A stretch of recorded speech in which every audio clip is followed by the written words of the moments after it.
প্রথমে আমি শুকরিয়া জ্ঞাপন করি মহান সৃষ্টিকর্তা আল্লাহর কাছে যে সত্যের একটা নিজস্ব শক্তি আছে, সেটাই কিন্তু আমরা আজকে দেখতে পেলাম। মেজর সিনহা দেশমাতৃকার একজন অনন্য সাধারণ সূর্য সন্তান।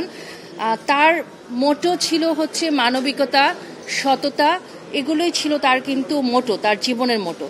আজকে আমরা এই বিজ্ঞ আদালতের, উচ্চ আদালতের রায়ের মাধ্যমে কিন্তু আমরা সেই সত্যেরই একটা প্রতিফলন দেখতে পেলাম। সকল প্রশংসা আল্লাহর, মহান আল্লাহকে অনেক কৃতজ্ঞতা জ্ঞাপন করি।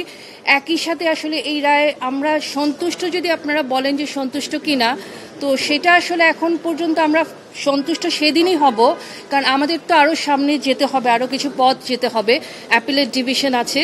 সো ওই ফেজগুলো পার করার পরে যেই দিন রায়টা কার্যকর হবে, যদি একই রায় থাকে এবং রায়টা কার্যকর হয়, সেদিনে আমরা বলবো আসলে আমরা চূড়ান্তভাবে সন্তুষ্ট।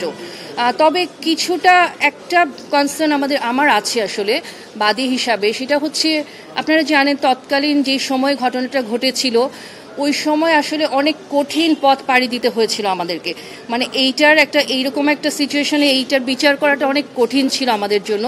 তো সেই ক্ষেত্রে কিন্তু ওই সময় তৎকালীন যে এসপি সাহেব ছিলেন, এসপি মাসুদ সাহেব ছিলেন কক্সবাজারের, উনি কিন্তু অবশ্যই এটা বলা যাবে না যে চেইন অফ কমান্ডের অর্ডার ছাড়া কোনো কিছু হয়। উনি প্রত্যক্ষ হোক বা পরোক্ষ হোক অবশ্যই ওনার ইনভলভমেন্ট ছিল। তো আসলে ওনাকে যে আমরা কোনোভাবেই আনতে পারিনি এই জায়গাটায়, মানে বিচারের আওতায়, সেই জায়গাটায় কিন্তু একটা অসন্তুষ্টি রয়েছে আমাদের। ওই সময় আমাদের কিন্তু আরেকজনের কথা আমি সবার আগে বলি, ওই সময় সবার আগে যিনি আসলে ইনিশিয়েটিভটা নিয়েছিলেন তিনি হচ্ছেন আমাদের তৎকালীন রাওয়ার চেয়ারম্যান আফসার স্যার, যিনি এখন কিন্তু বেঁচে নেই। এবং তার সাথে আমাদের এই যে মোশাররফ স্যারও ছিলেন তৎকালীন সেক্রেটারি জেনারেল। ওনারা কিন্তু প্রথমে এসে ইনিশিয়েটিভগুলো নিয়েছে, এত একটা বৈরী পরিবেশেও কিন্তু ওনারা সামনে এগিয়ে এসেছিলেন। তো আমি কিন্তু ওই অসন্তুষ্টির জায়গাটা বলছি যেটা আছে, এসপি মাসুদকে উনি কিন্তু ধরাছোঁয়ার বাইরে রয়ে গেলেন। উনি তৎকালীন এসপি হওয়া সত্ত্বেও উনি কিন্তু ধরাছোঁয়ার বাইরে রয়ে গেলেন। আর আজকের যে প্রসিডিংটা হয়েছে বা রায়টা হয়েছে, ঐতিহাসিক রায়, যেটা শুধু আমাদের পরিবারের জন্য না, আমাদের দেশের মানুষও যারা ন্যায় বিচার প্রেমী তারা অপেক্ষা করছিল আজকের এই রায়ের জন্য। আমি কৃতজ্ঞতা জানাই মহান সৃষ্টিকর্তা আল্লাহ রাব্বুল আলামিনকে। অতঃপর আমি কৃতজ্ঞতা জানাই সবাইকে, দেশের আপামর জনগণ যারা আমাদেরকে সাহায্য করেছেন, মনোবল জুগিয়েছেন, সবসময় আমাদের খোঁজ খবর নিচ্ছেন। মিডিয়া আপনারাও সবসময় খুবই অ্যাক্টিভ থেকেছেন। আমাদের রাওয়ার বর্তমান চেয়ারম্যান স্যার, যিনি আমাদের আব্দুল হক স্যার, উনিও কিন্তু এই প্রসেসটাতে প্রথম থেকেই কিন্তু ওনার ইনভলভমেন্ট রয়েছে।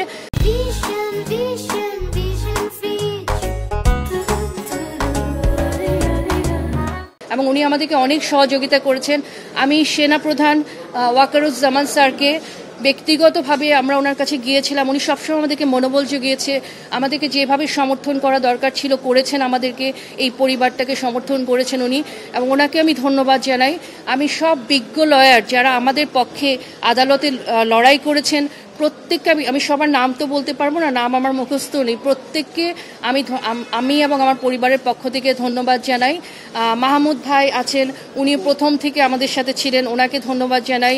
যে আমাদের ব্যারিস্টার সারোয়ার স্যার, ওনাকে ধন্যবাদ জানাই। আসলে নামগুলো তো আমি সব বলতে পারবো না, আমার ভাই এবং তার কোর্সমেট যারা আছে, শাহানুর ভাই, সাইদ ভাই, সবার নাম আমি এখানে বলতে পারবো না, মহসিন ভাই, প্রত্যেককে অন্তরের অন্তঃস্থল থেকে আমরা ধন্যবাদ জানাই। আজকের রায়টা তো কোনো একক বিষয় না, সবার সম্মিলিত প্রচেষ্টা, সবার দোয়া এবং আল্লাহর অশেষ করুণা মেহেরবানির জন্যই হয়তো আমরা এই রায়টা বহাল রয়েছে, যেটা একটা সত্যের একটা জয় বলবো আমি। কিন্তু আমরা এখনো অপেক্ষা করছি এর পরবর্তী ধাপের জন্য। যখন পরবর্তী ধাপটা সম্পূর্ণ হবে এবং যেদিন রায়টা কার্যকর হবে এই রায়টা, সেদিন আমরা বলবো যে আমরা সম্পূর্ণভাবে সন্তুষ্ট। বিজ্ঞ আদালতের উপর আমাদের পুরো ভরসা রয়েছে। যেহেতু আমরা আপিল করেছি, খুবই স্বাভাবিকভাবে আমরা তো আপিল করবই, তাই না? আমরা আপিল করবেন, আসামি পক্ষে যারা আছে তারা আপিল করবেন, এটা তো স্বাভাবিক একটা প্রক্রিয়া। কিন্তু আমাদের চেয়ে নিশ্চয়ই বিজ্ঞ আদালতের ওনারা অনেক সবকিছু যাচাই বাছাই করেই তো রায়টা দিয়েছেন। তো সেই ক্ষেত্রে আসলে আমরা কোনো অসন্তুষ্টি সেটা বলবো না। যেই রায়টা হয়েছে আজকে, এই রায়টা নিয়ে আমরা সন্তুষ্ট আছি, কিন্তু আমরা এক্সিকিউশনের জন্য ওয়েট করব। আমরা চাইব দ্রুত অ্যাপিলেট ডিভিশনে যেন নিষ্পত্তি হয়, যত দ্রুত সম্ভব।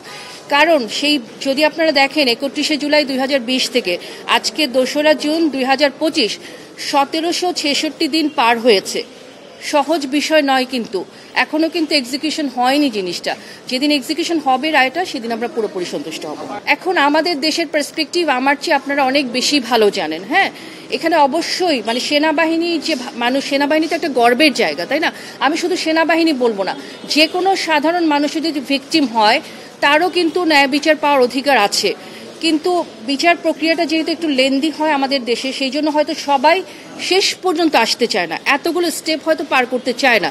কিন্তু আমার বিশ্বাস সবাই যদি স্টেপগুলো পার করে তারাও বিচার আসলে পাবে না। আমাদের বিচার ব্যবস্থার উপর আমাদের পূর্ণ আস্থা রয়েছে। আর সরকার পরিবর্তনের কারণে এটা পেয়েছি কিনা, আসলে এটা তো অবশ্যই একটা গুরুত্বপূর্ণ ফ্যাক্টর, কোনো সন্দেহ নেই। এখন বর্তমান যে সরকার আছে, আমরা বিশ্বাস করি ওনারা ন্যায় বিচারের ধারক এবং বাহক। তো সেই ক্ষেত্রে অবশ্যই বিচারটা ত্বরান্বিত হয়েছে আমরা বলবো, এতে কোনো সন্দেহ নেই।